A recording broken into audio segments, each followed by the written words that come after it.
Bismillahirrahmanirrahim. Assalamualaikum warahmatullahi taala wabarakatuh. Nama saya Heron bin Ramli.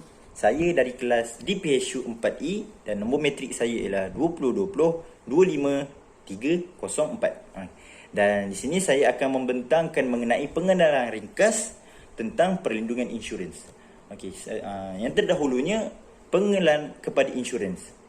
Insurans atau ansurans dalam konteks perundangan dan ekonomi adalah bentuk pengurusan risiko terutamanya digunakan bagi jaminan terhadap risiko kemungkinan kerugian kewangan. Insurans ditarifkan sebagai peralihan sama rata daripada satu entiti kepada yang lain sebagai pertukaran untuk bayaran dan tugas bagi penjagaan dan difikirkan sebagai satu jaminan dan diketahui kerugian yang kecil untuk mengelakkan satu kerugian yang besar.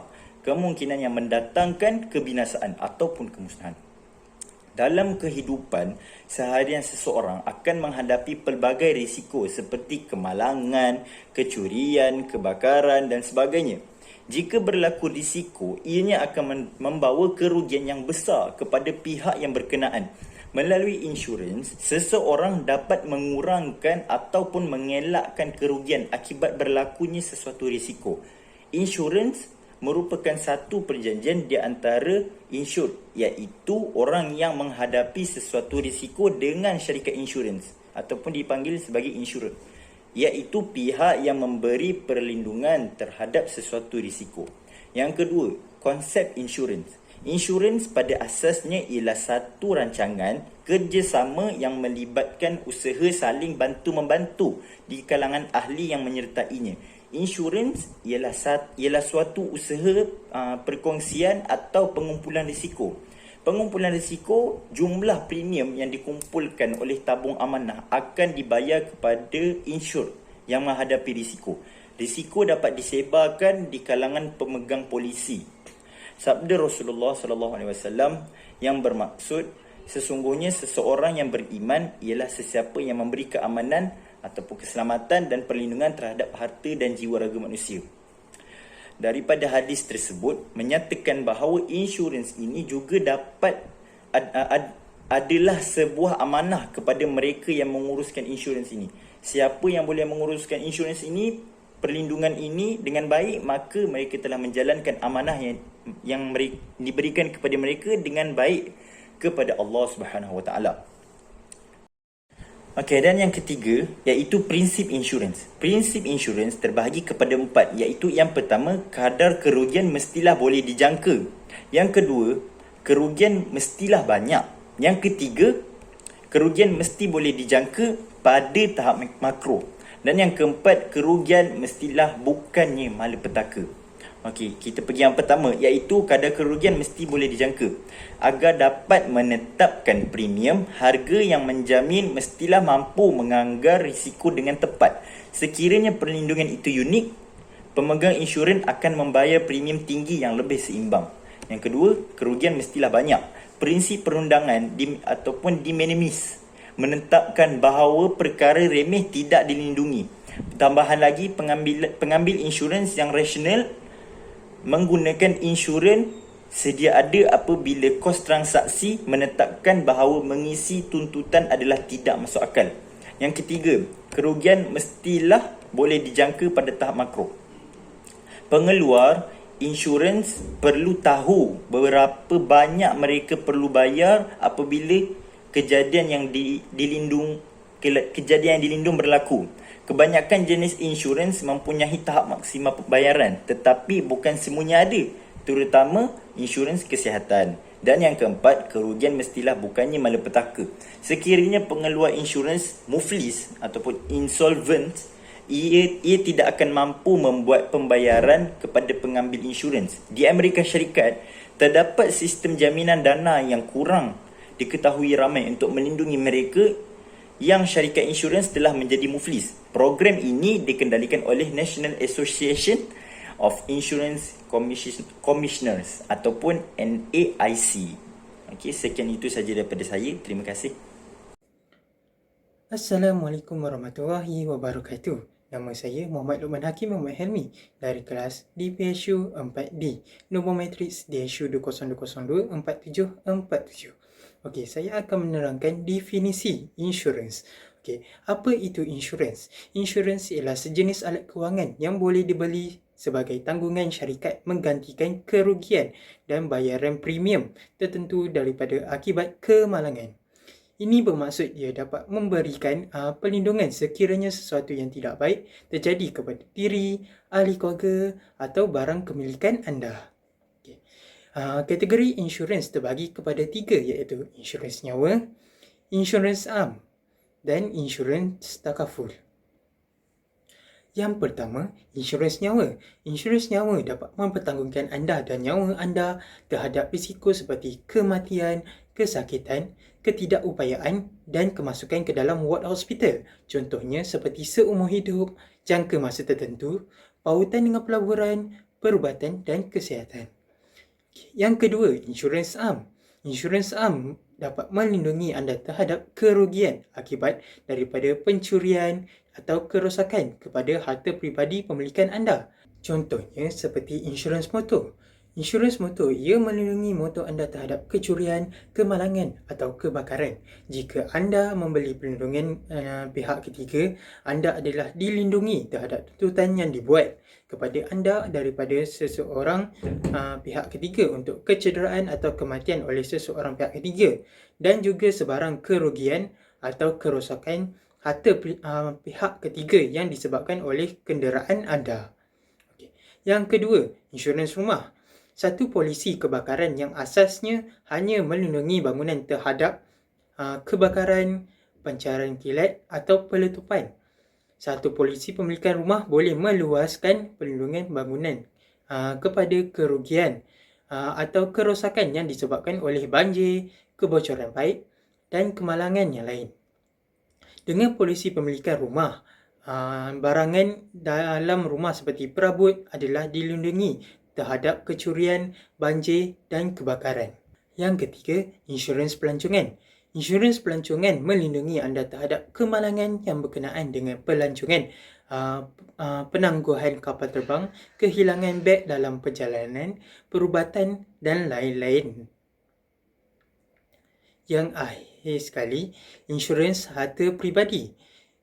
Insurans harta peribadi melindungi barang seperti komputer, telefon bimbit, komputer riba dan kamera terhadap kehilangan atau kecurian. Insurans takaful. Insurans takaful ialah perlindungan insurans yang berdasarkan prinsip syariah. Terdapat 3 jenis utama takaful am, iaitu takaful rumah, takaful motor dan takaful kemalangan diri. Seterusnya, kepentingan insurans pelancongan. Terdapat 7 kepentingan insurans pelancongan. Yang pertama, dilindungi sebelum menaiki kapal terbang. Katakanlah kita ada hal kecemasan seperti kematian keluarga yang memaksa kita untuk membatalkan penerbangan. Kita layak untuk membuat tuntutan tiket penerbangan semula. Yang kedua, dilindungi jika syarikat penerbangan merugikan kita.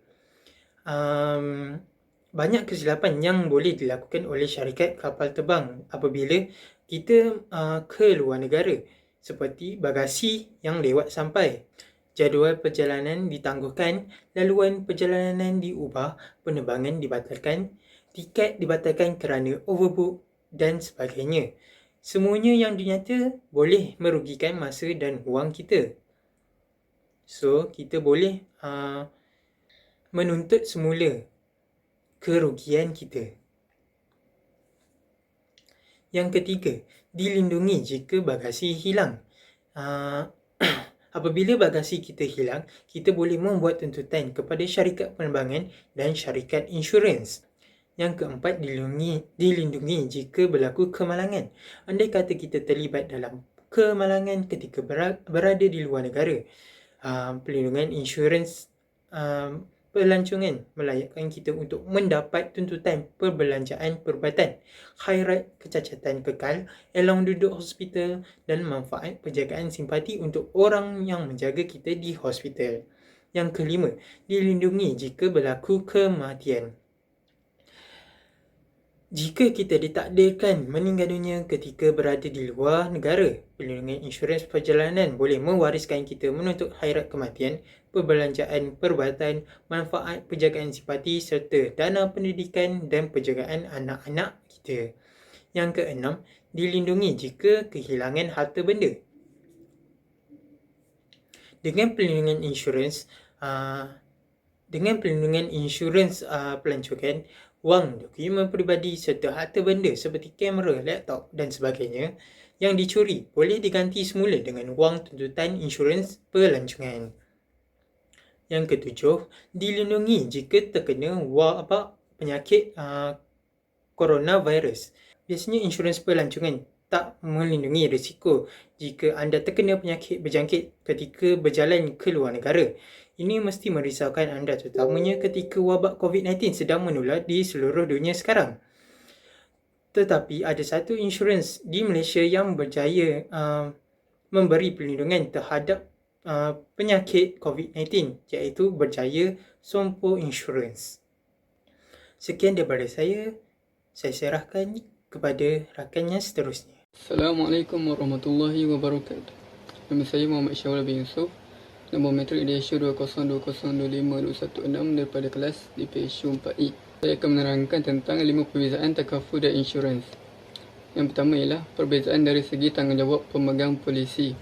Takaful merupakan satu akad di antara peserta dan pengendali takaful. Takaful dibayar dari dana peserta yang berkaitan dengan bantuan bersama. Manakala insurans pula, pembelian insurans adalah satu kontrak di antara penginsurans dan pemegang polisi, yang di mana pembeli insurans akan membayar premium kepada penanggung insurans. Yang kedua pula ialah isu perakaunan. Dari segi takaful, ia terdapat beberapa akaun, dan takaful ini menggunakan akaun tabaruk yang bermaksud derma.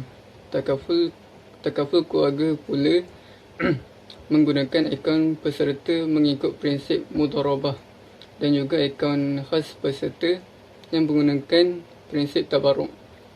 Manakala dari segi insurans pula, bayaran dikreditkan ke insurans am, dan insurans hayat pula premium dikreditkan ke insurans hayat.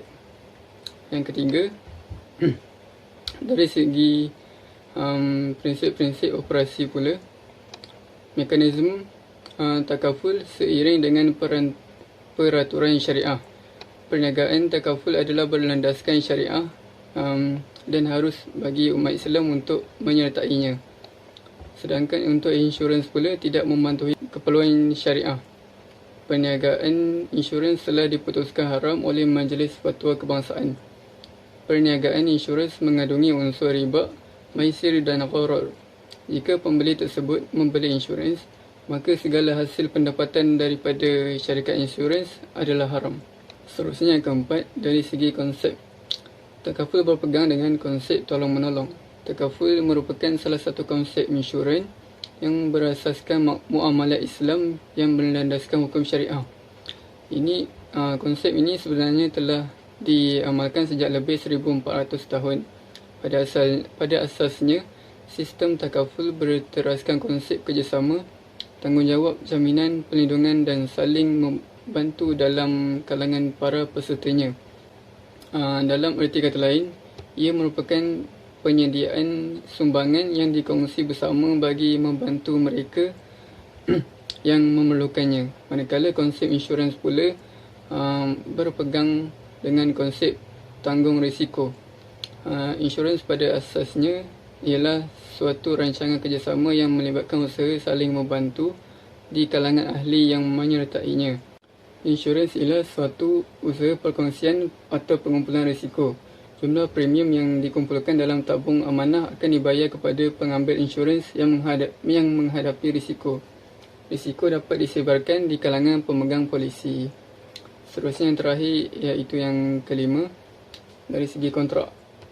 Takaful menggunakan kontrak tabaruk, iaitu menderma, dan mudharabah atau penjimatan.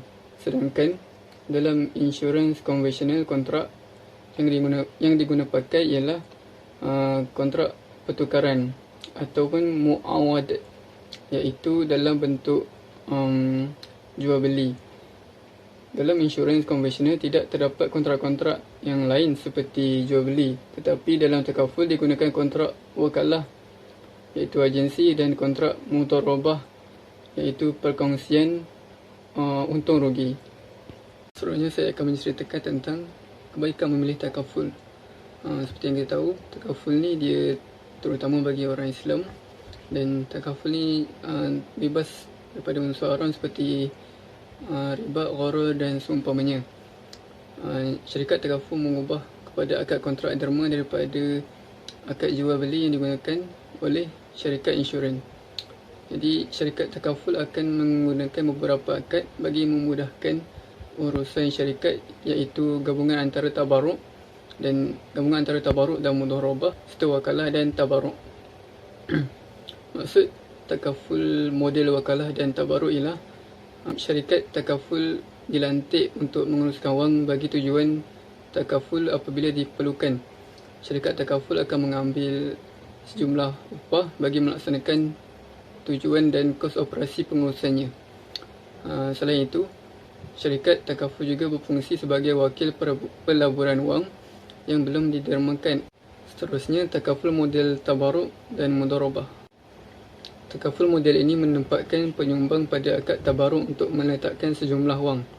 Apabila syarikat mendapatkan keuntungan setelah ditolak segala kos pengurusan, syarikat akan memberikan sejumlah wang sebagai hadiah kepada peserta. Perubahan akad yang mengandungi ciri-ciri jual beli ini bermasalah dari segi syariah. Berbeza dengan takaful yang digunakan akad wakalah atau tabaruk yang murni. Maka sebelum memilih takaful, apabila anda mencari plan pelindungan yang betul-betul patuh syariah, haruslah meneliti bagaimana akad atau kontrak yang ditawarkan. Sekian daripada saya teruskan dengan sahabat saya yang seterusnya.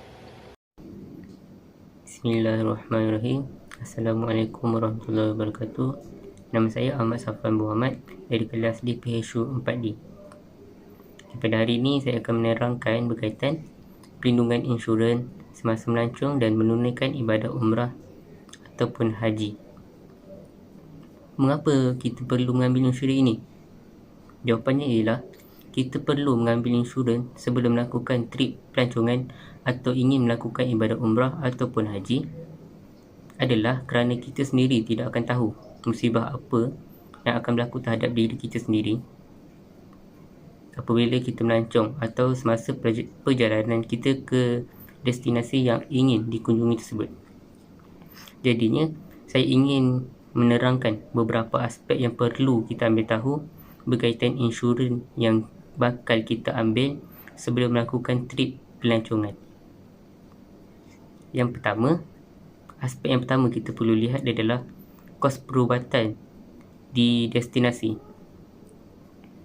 Seseorang yang ingin melancong perlu mengetahui apa yang betul-betul dilindungi secara perubatan di setiap negara yang dilawati dan cara membuat tuntutan sekiranya peristiwa tidak diingini berlaku semasa melancong. Contohnya ialah sekiranya seseorang individu menghidap penyakit dan dimasukkan ke hospital, akan ada syarikat insurans yang menawarkan polisi reunion yang akan menghantar nombor saudara terdekat kepada individu tersebut sekiranya dimasukkan ke hospital. Dan kos perubatan itu akan ditanggung dari insurans yang individu itu ambil. Dan bukan itu sahaja, dengan keadaan dunia yang tidak stabil sekarang ini, seseorang individu tersebut juga perlu bertanya kepada syarikat insurans apa yang akan melindungi dirinya dalam kes pengganas, penculikan dan sebagainya. Dan aspek yang kedua pula ialah pelindungan insurans memberikan pembayaran balik sekiranya anda membatalkan trip pelancongan. Disebabkan peperangan satu keganasan di negara yang setiap individu lawati tersebut, individu yang menempah tiket pelancongan itu terpaksa membatalkan pelancongan yang telah ditempah itu kerana takut akan terjadi perkara yang tidak diingini berlaku ke atas dirinya sendiri. Setiap individu perlu diberitahu oleh pihak agensi travel berkaitan pembatalan ini, dan individu itu sendiri mesti tahu bagaimana proses ianya dilakukan selepas diberitahu oleh syarikat travel tersebut. Setiap individu yang ingin melakukan pelancongan juga perlu tahu bahawa syarikat yang dipilih untuk membawa dirinya melancong itu ada menyediakan insurans pembayaran balik ini. Terdapat banyak syarikat pelancongan yang jatuh bankrupt dan ditutup begitu saja kerana kejadian sebegini berlaku atas sebab tidak menyediakan insurans pembayaran balik ini. Dan aspek yang ketiga pula adalah perlindungan bagi sesiapa yang kehilangan beg. Orang yang kerap melancong mesti pernah merasa kehilangan beg ini, walaupun sekali. Apabila perkara ini berlaku terhadap seseorang individu, hubungilah syarikat penerbangan. Akan tetapi, janganlah lakukan perkara yang boleh menjejaskan tuntutan yang boleh dibuat dengan syarikat penerbangan. Hubungilah kaunter syarikat penerbangan yang biasanya terletak berdekatan dengan karuser beg dan beritahu mereka yang bahawa anda telah kehilangan beg. Dan aspek yang terakhir adalah syarikat penerbangan yang akan membayar pampasan serta-merta. Banyak syarikat penerbangan yang akan membayar pampasan serta-merta ini, terutamanya seseorang yang memerlukan pakaian dan sebagainya. Akan tetapi, nilai pampasan biasanya tidaklah setinggi mana. Ianya bergantung kepada kelas penerbangan dan kekerapan seseorang itu bersama-sama dengan syarikat penerbangan tersebut. Jika tidak mendapat balik beg tersebut, syarikat insurans biasanya menyediakan jumlah pampasan yang agak berbaloi. Jika melancong dengan kamera, peralatan video, laptop dan sebagainya, tanyalah syarikat insurans tentang tahap insurans dan pampasan untuk peralatan tersebut.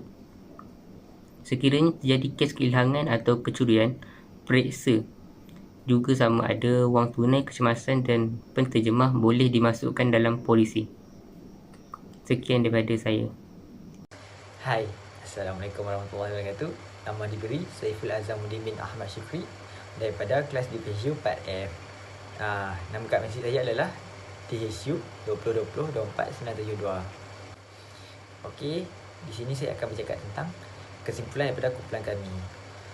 Okey, kesimpulannya, insurans adalah amat penting untuk kepentingan diri kita sebab tu melancong menunaikan haji dan umrah. Yalah, kalau kita ambil insurans, kalau berlaku kemalangan dekat kita, insurans tu yang akan cover kos kita ataupun pembelanjaan yang atas rawatan diri kita ni. Macam kalau kita patah tulang ke sewaktu kemalangan tu, jadi insurans tu yang akan cover. Jadi tak salah pun.